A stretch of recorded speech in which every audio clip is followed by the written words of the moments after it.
آپ صلی اللہ علیہ وسلم اس میں اللہ تعالیٰ کے حکم پر عمل کرتے ہوئے اسراف یا کنجوسی سے کام نہیں کرتے تھے، اور نہ ہی آپ صلی اللہ علیہ وسلم کا ہدف کھانا پینا ہوتا تھا، بلکہ آپ اتنے ہی تناول فرماتے تھے کہ جس سے آپ کی کمر سیدھی رہے۔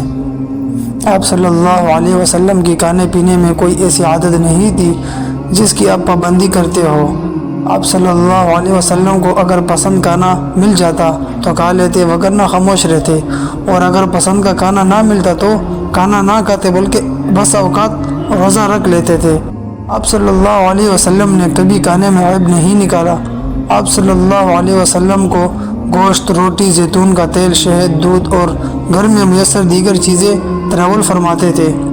بسا اوقات ایسے بھی ہوتا تھا کہ آپ صلی اللہ علیہ وسلم اور اہل خانہ پورا مہینہ صرف کھجور اور پانی پی کر گزارا فرماتے تھے۔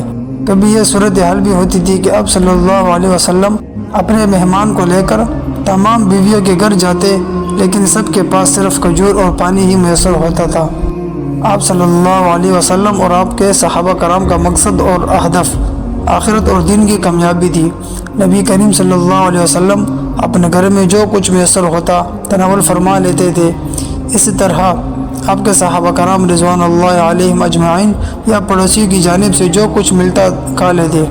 آپ نے اپنے لیے کوئی مخصوص کھانا مقرر نہیں کیا ہوا تھا، البتہ اب افطاری کے وقت تازہ کھجوریں یا خشک کھجوریں استعمال کرتے تھے، اور اگر ان میں سے کوئی چیز میسر نہ ہوتی تو پانی سے روز افطار کر لیتے تھے۔ اسی طرح آپ صلی اللہ علیہ وسلم کی سحری بھی معمولی مقدار میں ہوتی تھی کہ آپ کی کمر سیدھی ہو سکے۔